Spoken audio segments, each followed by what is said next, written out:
हाँ जी, कल हमने ना कन्वर्टेबल बॉन्ड की मार्केट वैल्यू फाइंड करना सीखी थी, और कन्वर्टेबल बॉन्ड का आपको कॉस्ट ऑफ डेट फाइंड करना भी आ सकता है।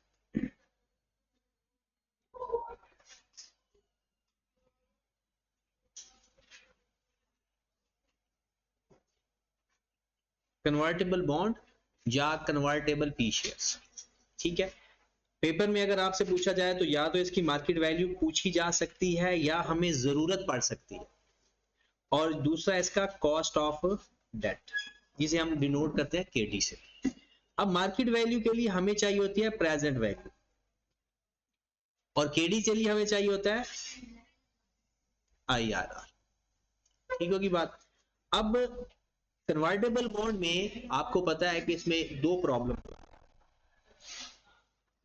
एक इसकी रिडेम्पशन वैल्यू होती है,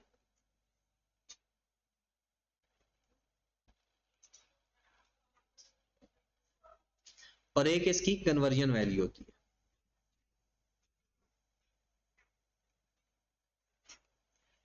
जब आपने कैश फ्लो इसका लेना है ना, तो इनमें से जो हायर होगी वो लेंगे।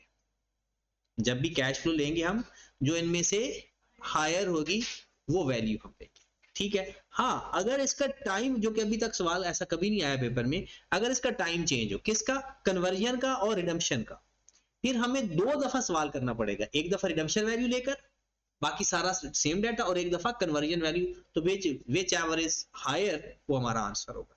लेकिन अभी तक जितने भी सवाल पेपर में आए हैं उसके लिए ये रिडम्पशन और कन्वर्जन वैल्यू की सेम डेट होती है, और हमने उनमें से जो हायर वैल्यू है वो अपना एज एन इनफ्लो या आउटफ्लो एंड पे ले लेना। अब कल हमने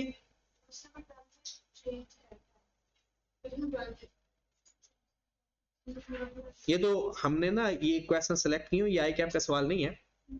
अब जैसे वो कहता है, ये हम क्वेश्चन देख भी लेते हैं, और वैसे ना मोस्ट ऑफ द केसेस मैंने देखा है कि आंसर बराबर ही आता है। मोस्ट ऑफ द केसेस देख लेते हैं। A company has issue 4% convertible bond that can be converted into shares in 2 years time at the rate of 25 shares for every ₹100 bond. यानी हर 100 रुपए के बदले 25, 100 रुपए का बॉन्ड मतलब एक बॉन्ड, 100 रुपए का मतलब एक बॉन्ड के बदले 25 शेयर दिए जा रहे हैं।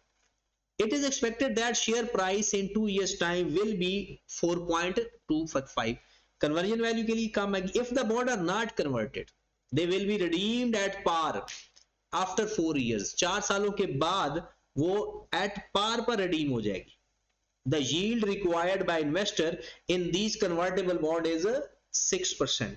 कहता है find the market value of convertible bond. अब इसको जो सही तरीका ये करने का है कि आप एक दफा कन्वर्जन वैल्यू लेकर करें और एक दफा स्ट्रेट डेट को समझ के करें, दोनों की मार्केट वैल्यू फाइंड करें, जिसकी मार्केट वैल्यू ज्यादा आएगी वो हमारा आंसर होगा। ये है इसका ओरिजिनल तरीका। अगर इसकी रिडेम्पशन वैल्यू और कन्वर्जन टाइम दोनों बराबर हो तो फिर आपको दो दफा सवाल करने की जरूरत नहीं है, फिर आप एक दफा ही कर देंगे। तो ये सवाल मैं आपको करवा भी देता हूं ताकि एक तो रिवीजन भी हो जाएगी आपकी और ये पता भी चल जाएगा कि सपोज हमने सबसे पहले ऑप्शन ए में लिखना है कि if convert years 1 to cash flow discount factor present value. क्योंकि मार्केट वैल्यू फाइंड करनी है तो हमने 1 से स्टार्ट किया। अब हमारे पास कन्वर्जन की बात कर रहे हैं, 4% कन्वर्टेबल बॉन्ड है, टैक्स रेट है नहीं, तो सीधा सीधा क्या आ जाएगा 4। हाँ जी, कन्वर्जन वैल्यू क्या है 25 मल्टीप्लाइड बाय 4.25। 100 रुपए के बदले, अगर आपको पता ना कि अगर बॉन्ड की फेस वैल्यू ना गिवन हो तो 100 ही होती है। कहता है हर 100 रुपए के बदले, जो कि उसकी नॉमिनल वैल्यू है, 25 शेयर्स हम देंगे। तो इसका मतलब है 100 रुपए का तो एक बॉन्ड होता है, तो हर बॉन्ड के बदले कितने शेयर गए 25, और एक शेयर की कीमत तब कितनी है 4.25। तो एक बॉन्ड कितने का हुआ फिर 25 मल्टीप्लाइड बाय 4.25 कितना बन गया 106.25। 106.25 तो हम यहां पर लिख देते हैं 110.25 लिख दें, कोई इतराज तो नहीं है। 4 रुपए इंटरेस्ट और 106.25 वैल्यू, या आप इसको अलग अलग जैसे हमने कल लिखा था वैसे भी लिख सकते, ठीक है होगी बात। उसके बाद डिस्काउंट फैक्टर उसने बताया होता है हमेशा 6%, तो बताया जरा कितनी वैल्यू आ गई? 0.943 890, तो 4 को मल्टीप्लाई कर दे 0.943 से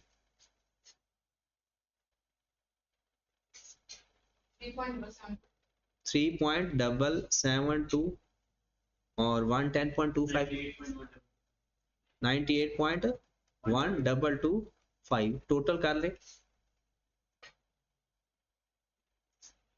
101.89।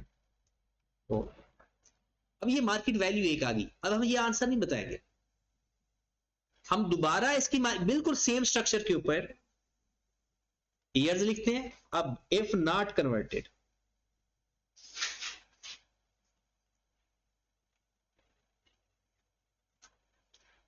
ईयर्स हमारे पास हैं 1 2 3 4। मैंने एक और तरीका भी बताया था एनुटी वाला, वो आपको पसंद है तो वही लिख लेना, अगर वरना फिर ये कैलकुलेटर पर करने का तरीका वो भी आपको। सबसे पहला कैश फ्लो कितना है? 4,4,4,1,0,4। अगर टैक्स होता तो नेट कर देते, टैक्स नहीं है। ये 104 कैसे आया वाला? पार वैल्यू पे डीम हुआ और 4 रुपए इंटरेस्ट आखिरी साल का, या तो अलग से लिख देते। डिस्काउंट फैक्टर आ गया हमारे पास, वो 6% है, कितना है? 0.943 943 983 943 943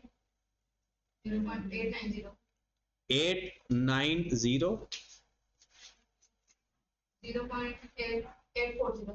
840 792 प्रेजेंट वैल्यू। हाँ जी, मल्टीप्लाई करते जाओ। 3.772 98 4 को मल्टीप्लाई कर, आपने एनुटी नहीं लगा दिया? कितना आ रहा है दूसरा? 3.56 3.35 81.168 91.850। हाँ जी, कन्वर्टेबल बॉन्ड की मार्केट वैल्यू क्या है? दो वैल्यू आई है, विच वन इज हायर। और आपको पता है ज्यादातर ऐसा होता है, इसकी आखिरी वैल्यू और इसकी आखिरी वैल्यू, जिसकी ज्यादा वैल्यू होती है ना वो मोस्टली, ये नॉट 100%, हाँ अगर दोनों का टाइम सेम होता ना तो फिर तो कंफर्म था कि अगर कन्वर्जन वैल्यू ज्यादा है तो वही लेनी है, और अगर रिडेम्पशन वैल्यू ज्यादा है तो वो लेनी है। अब मैं आपको सजेस्ट करूंगा, अगर आपके पास टाइम डिफरेंट है और आपके पास टाइम है सवाल हल करते वक्त, तो आप फिर दोनों को कर। अगर आपके पास टाइम नहीं है तो आप रिडेम्पशन और कन्वर्जन वैल्यू को कंपेयर करें, जो ज्यादा है उसके ऊपर सवाल हल करके आ जाए। मोस्ट ऑफ द केसेस ऐसा ही होता है कि जिसकी बड़ी वैल्यू होती है ना उसी पर ही मार्केट वैल्यू ज्यादा आ रही होती है। तो हमारे कन्वर्टेबल बॉन्ड की जो मार्केट वैल्यू है, market value of convertible bond is equal to 101.8945, ये आंसर। और अगर आप ये लिख देते हैं कि market value is higher of these और फिर आंसर लिखते हैं तो आई कैप वैसे बड़ा खुश हो जाए कि जनाब इसने आई कैप की किताब भी पढ़ी हुई है, क्योंकि ये आई कैप में बातें लिखी हुई हैं। अब कन्वर्टेबल बॉन्ड में मेरे ख्याल में इसका सवाल तो हो जाएगा आपका। अब हम करते हैं इसका एक question, cost of debt find करना, कॉस्ट ऑफ कन्वर्टेबल बॉन्ड या कॉस्ट ऑफ डेट। अब कहते हैं कि अ बॉन्ड, कन्वर्टेबल बॉन्ड लिख लेते हैं,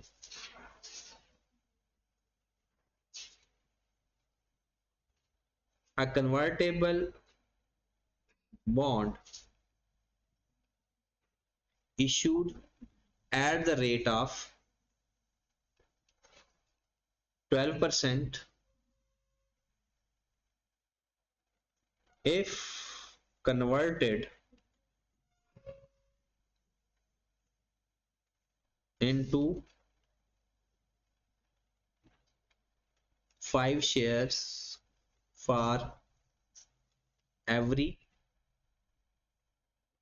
2 bonds, market value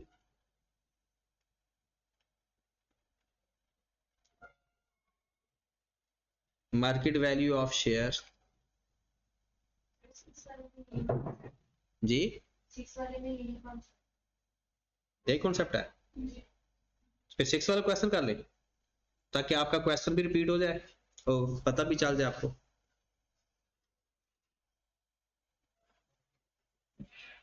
कहता है current market value of the company 7% convertible debenture is 108.70। कहता है आज जो उसकी मार्केट वैल्यू है 7% कन्वर्टेबल बॉन्ड की 108, annual interest just been paid, the debenture will be converted into equity shares in 3 years time at the rate of 40 shares per debenture. The current ordinary share price is 3.20 and the rate of tax is 30%. कहता है find post tax cost of bonds। वैसे भी अगर ये जो rate बताया हुआ है जैसे 7% है, हम इसको पोस्ट टैक्स समझेंगे। अगर नहीं बताया प्री टैक्स लिख दे तो फिर हम इसके ऊपर वो टैक्स का रेट अप्लाई कर देंगे, मल्टीप्लाइड उसको 70% से करेंगे। अदरवाइज अगर वो जब तक प्री टैक्स लिखे ना हमने उसको प्री टैक्स कंसीडर नहीं करना, हमने अपने फेवर में assumption लेनी है। तो इसमें simple cost of bond find करना है, ठीक है। तो कॉस्ट ऑफ बॉन्ड के लिए सबसे पहले IRR फाइंड करना है। एक बात तो आप कंफर्म करो ना कि आपके पास एक है कॉस्ट ऑफ डेट, एक है cost of equity, cost of P shares और कन्वर्टेबल बॉन्ड। ये 4 बातें होंगी। आज मैंने बैंक और डीप डिस्काउंटेड बॉन्ड के बारे में बताना है। ये टोटल 6 बातें, और इन 6 के बारे में आपने तसल्ली से अपने नोट्स देखकर या किसी भी जगह उसके कैश फ्लो लिख लेने हैं, और उसके बारे में टैक्स किस पर अप्लाई होता है किस पर नहीं अप्लाई होता। तो ये चैप्टर आपका तैयार हो गया। 6 टोटल चीजें, 5वां कॉन्सेप्ट है YTM, वो हमने अभी 2 दिन ठहर के पढ़ना है। तो ये 6 यानी सोर्स ऑफ फाइनेंस है और 2 कॉन्सेप्ट और है बस। तो ये चैप्टर आपका क्लियर हो जाएगा। हाँ, उसमें किसी के बारे में आपको नहीं पता कि अच्छा डीप डिस्काउंटेड बॉन्ड को कैसे करना है या फलां को कैसे करना है, वो फिर आप मुझसे आकर बात कर लें, उस पर हम एक दिन 5 मिनट लगा देंगे, ये टॉपिक आपका तैयार हो जाएगा, ठीक है। हाँ जी, अब जैसे मैं एक सवाल करूं, इसी सवाल की बात करते हैं। आपके पास कन्वर्टेबल बॉन्ड है, कॉस्ट ऑफ डेट फाइंड करना है। तो पहली बात, मैं अपने साल 0 से शुरू करूंगा या 1 से स्टार्ट करूंगा? 0 से, क्योंकि जहां एनपीवी का लफ्ज आएगा वो 0 से स्टार्ट होगा, जहां पर सिर्फ मार्केट वैल्यू की बात होगी तो वो 1 से स्टार्ट करूंगा। तो मैं अपने ईयर 0 से स्टार्ट कर दोगे, 0, 1, 2 और 3। उसने ये तो नहीं बताया हुआ ना कि कब तक आपने करना है। अब इसका आसान तरीका क्या है जी, कैश फ्लो लिख लें पहले। 0 के सामने उसकी अगर मार्केट वैल्यू गिवन है तो मार्केट वैल्यू लिखेंगे, अगर मार्केट वैल्यू नहीं गिवन तो फिर फेस वैल्यू लिखेंगे। कितनी मार्केट वैल्यू है? 108.70, 108.70, और इसको हम लिखते होते हैं ब्रैकेट के अंदर। 7% है तो 7 आ जाएगा मल्टीप्लाइड बाय 70%। ये 70% क्यों मल्टीप्लाई किया? टैक्स कहां नहीं लगता, पी शेयर्स, इक्विटी, जहां शेयर्स आ जाते हैं वहां टैक्स नहीं लगाना। कितना आ गया? यहां पर भी 4.9, यहां पर भी 4.9, और अगर आपने 2 दफा 3 लिखना है तो 4.9 लिख दें, और अगर 1 दफा लिखना है तो 1 दफा सबर कर लें। फिर मैं तो कहता हूं कि ऐसे आसान हो जाएगा। अब हमने यहां पर या तो कन्वर्जन वैल्यू लिखनी है या रिडम्पशन वैल्यू लिखनी है। कौन सी वैल्यू लिखनी चाहिए? Conversion higher of this. आ जाए जरा। वो कहता है कि जनाब एक डिबेंचर 40 शेयर्स में कन्वर्ट करोगे, एक डिबेंचर 40 शेयर्स पे, और एक शेयर की वैल्यू 3.20 20 है। तो आप बता सकते हो एक डिबेंचर की क्या वैल्यू बनी। अब सादा सी बात है, एक डिबेंचर 40 शेयर्स पे कन्वर्ट हो जाएगा और एक शेयर की कीमत क्या चल रही है 3.2। तो अगर आपसे पूछे भी एक डिबेंचर की क्या वैल्यू है तो आप करोगे 40 मल्टीप्लाइड बाय 3.20, कितना आ गया 128। और डिबेंचर की बजाते खुद रिडेम्पशन वैल्यू कितनी है, अगर बताई हो तो ठीक है, ना बताई हो तो फेस वैल्यू। अगर बताई हो तो वही लेंगे, अगर ना बताई हो तो फेस वैल्यू, नहीं बताई तो 100। तो रिडेम्पशन वैल्यू 100 है और कन्वर्जन वैल्यू 128 है। तो हम इन दोनों में से जो हायर है वो यहां पर लिख लें। सवाल हो गया समझो। अब हमने लेना है डिस्काउंट फैक्टर, यहां पर भी आ जाए जरा। वैसे ये ना ये सारे का सारा आपका ना ये रिवाइज होना है सारे, जब हमने weighted average cost of capital पढ़ना है। वेटेड एवरेज के लिए क्या होगा, सारे एक दफा डेट रिवाइज हो जाए।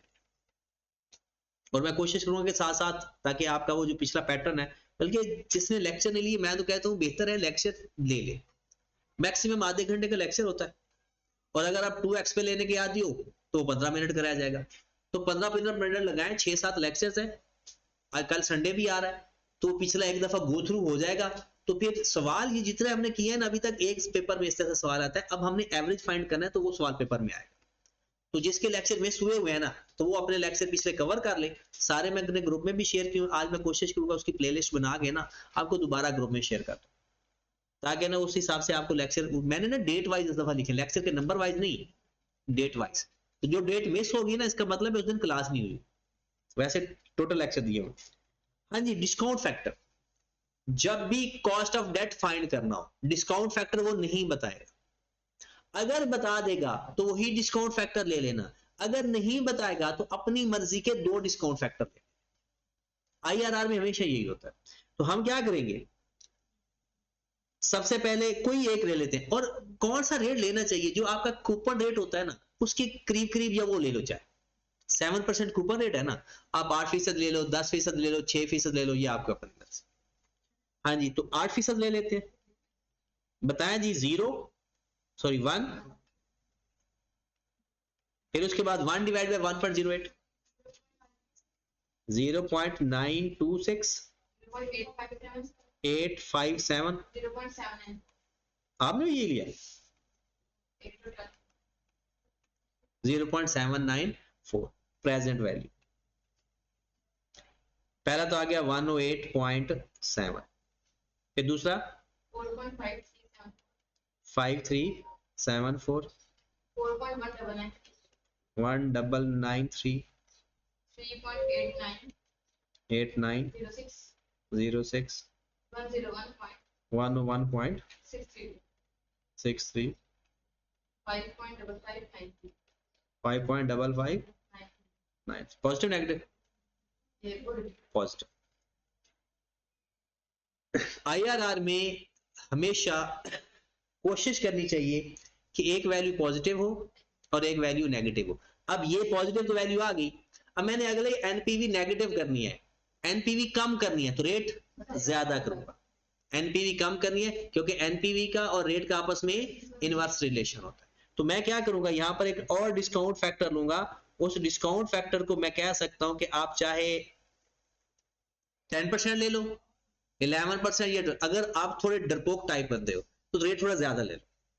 डरपोक से मुराद यह है कि आपको डर लगता है कि कहीं फिर पॉजिटिव ना आ जाए, लेकिन अगर दोबारा भी पॉजिटिव आ जाए क्या आप रेट चेंज करोगे, नहीं, उसमें से शामिल वो हो जाएगा सवाल आपका।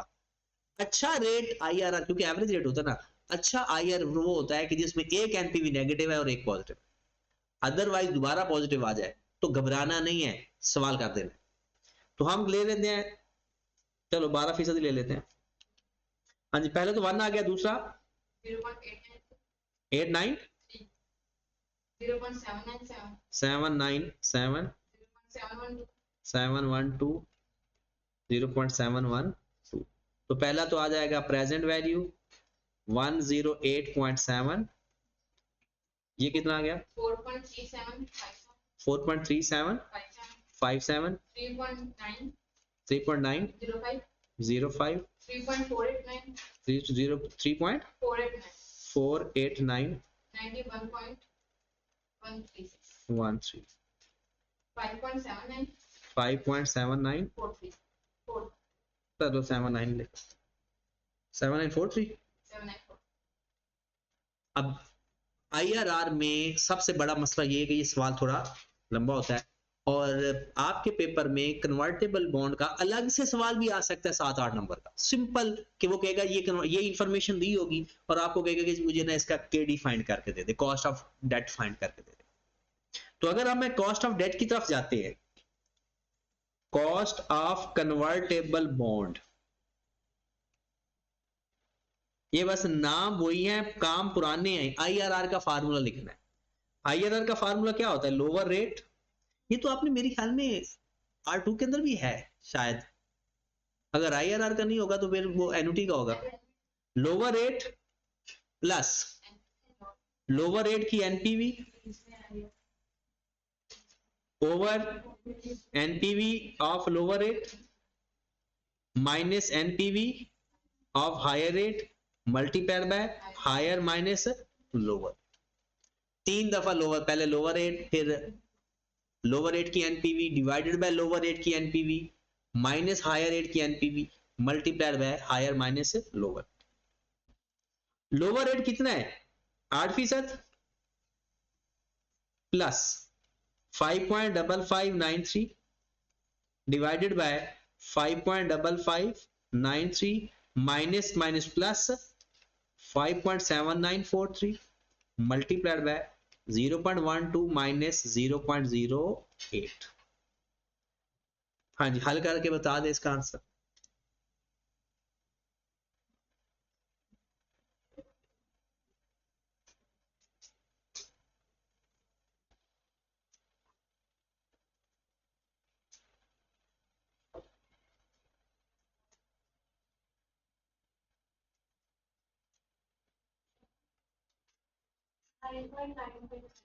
नाइन पॉइंट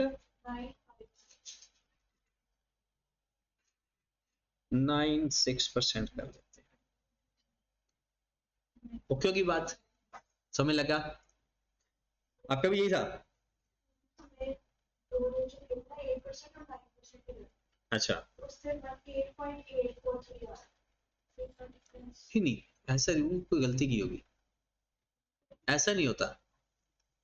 8 और 9% में ना ये आंसर ना ऑलमोस्ट एक जैसा आता होता है, थोड़ा बहुत परसेंटेज में फर्क आ जाता है, और इतना क्लोज रेट ना लिया करें। जैसे 8 और 9% ये बहुत क्लोज है, 10% कर लेते, थोड़ा सा गैप होना चाहिए। बिल्कुल दो सेम रेट 8 और 9, ये तो बहुत ही कम गैप। जैसे ये है ना 5% का रेट का मसला हो जाए। आपको पता है, मैं जैसे आप लोगों को डरपोक कह रहा हूँ, जब मैंने सवाल पेपर में आया था ना ये, तब कॉस्ट अकाउंटिंग में होता था ये सारा इस तरह का, तो मैंने एक 10% लिया था, दूसरा 20% लिया था। मैंने कहा करीब करीब रहना ही नहीं है, दोबारा गुंजाइश नहीं है करने की। और उस वक्त पहली दफा जब जिस अटेम्प्ट में मैंने पेपर दिया था, वरना ICAP हमेशा दोनों रेट खुद बता देता था, पहली दफा उसने रेट नहीं बताया था। तो ये मुझे आइडिया याद था, मैं पढ़ाता होता था तब भी, तो A लेवल्स के अंदर ऐसे सवाल मैं करवाया करता था, तो मुझे आइडिया था कि भाई अगर रेट ना गिवन हो तो 2 रेट अज्यूम कर लेते हैं। हाँ जी, तो ये जनाब आपका इस टाइम सारे सवाल ऐसे ही हैं। अब मैं आपको बताने लगा हूं deep discounted bond.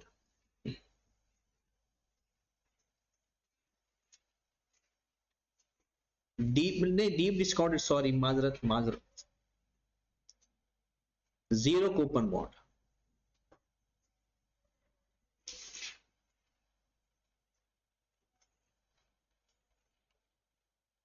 Zero coupon bond की डेफिनेशन किसी को पता है? जीरो कूपन, नाम से कूपन कहते हैं रेट ऑफ इंटरेस्ट को। कूपन किसे कहते हैं? रेट ऑफ इंटरेस्ट को। तो जीरो कूपन बॉन्ड का क्या मतलब होगा? जिसके ऊपर इंटरेस्ट है ही नहीं, उसमें रिडेम्पशन वैल्यू में सारे का सारा बंदे का इंटरेस्ट होता है। जैसे एक होता है ना हर साल, जैसे मैंने आपको एक बॉन्ड दिया 10% इंटरेस्ट है जी, हर साल 10%, इसमें मैं कहूंगा कि अच्छा यार ये जो एक 100, दो तरह से मैं सवाल बताने लगा हूं। 100 रुपए वाला बॉन्ड मुझसे कोई खरीद ले, 2 साल बाद मैं वापस 140 रुपए का खरीद लूंगा, दरमियान में 2 सालों का कोई इंटरेस्ट नहीं देना, ये होता है जीरो कूपन बॉन्ड। नहीं समझ लगी? देखिए ना, एक तो होता है ना जैसे पिछला हमने डिबेंचर पढ़ा, इंटरेस्ट भी मिलता है, रिडेम्पशन वैल्यू भी मिलती है। जीरो कूपन बॉन्ड के अंदर रिडेम्पशन वैल्यू, सॉरी इंटरेस्ट नहीं होता, रिडेम्पशन वैल्यू ही होती है। एक केस या वो ऐसा हो सकता है, कहता है जी 100 रुपए वाला बॉन्ड कोई मुझसे 60 रुपए का खरीद ले, 100 रुपए वाला बॉन्ड मुझसे कोई 60 रुपए का खरीद ले और वापस 2 साल बाद मैं उसको पूरे पैसे वापस कर दूंगा। तो ज्यादातर ये केस आता है। और इस क्वेश्चन के अंदर अगर वो हमसे मार्केट वैल्यू पूछे और हमसे इसका कॉस्ट ऑफ केडी पूछे तो कैसे फाइंड करें? कोई बता सकता है? अच्छा, अगर मार्केट वैल्यू पूछेगा तो केडी खुद बताएगा, अगर मार्केट वैल्यू पूछेगा तो केडी खुद बताएगा, और अगर उसने केडी पूछा तो फिर मार्केट वैल्यू बताएगा। देखें, मैं ये केस बताने लगा, पहले इन दोनों में से कोई एक केस पकड़ लेते हैं। ये पकड़ ले,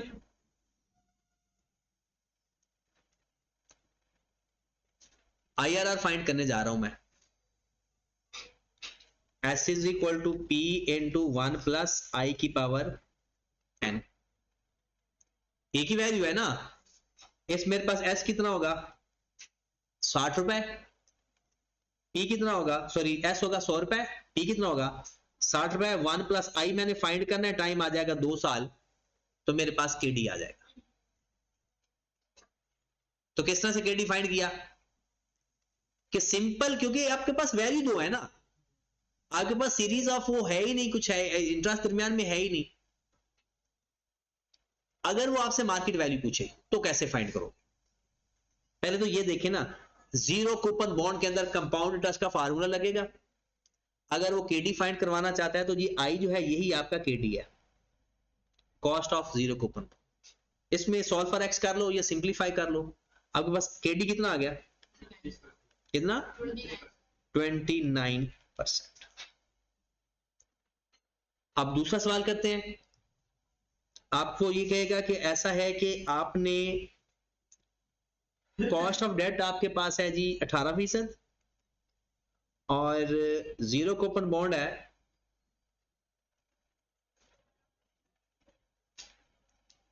redeemed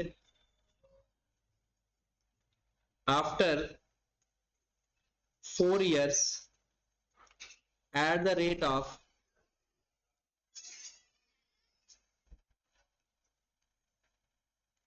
for rupees 130, find market value of this bond। जी बता सकते हैं डायरेक्ट कोई? हाँ जी, एक जीरो कूपन बॉन्ड हमने इश्यू किया, 18% उसका केडी है या कॉस्ट ऑफ डेट है, और वो रिडीम होना है 130 रुपए का। कब? 4 साल बाद।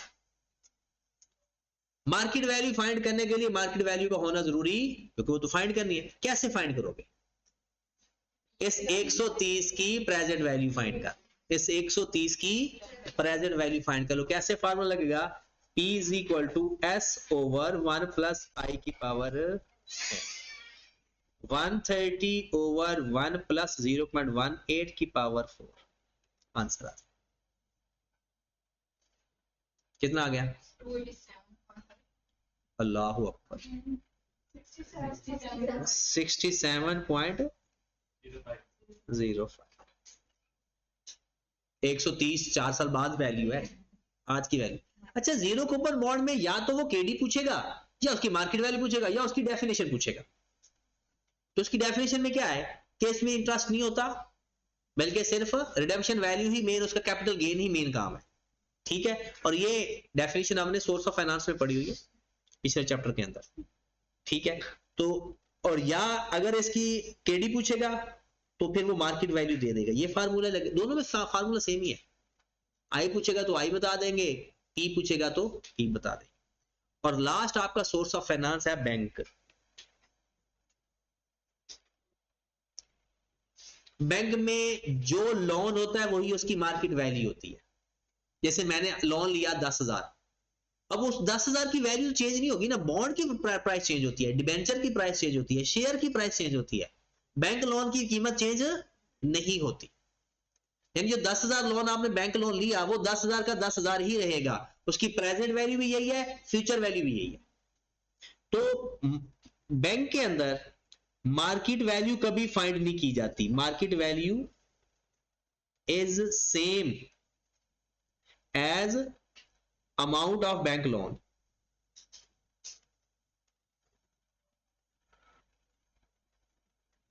पहली बात।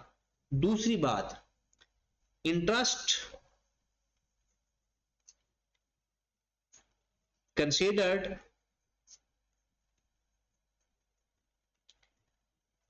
net of tax, बस। बाकी कुछ इसका सिर्फ मार्केट वैल्यू कभी आपको फाइंड करनी नहीं आएगी, जब भी फाइंड करना आएगा उसको हम कह सकते हैं के बी कह लें, कॉस्ट ऑफ बैंक लोन, के डी कह लें, कॉस्ट ऑफ डेट। तो इसका कॉस्ट ऑफ डेट फाइंड करना आएगा पेपर में, लेकिन इसमें मार्केट वैल्यू कभी फाइंड करनी, और वो कैसे फाइंड करना है, वही पुराना तरीका।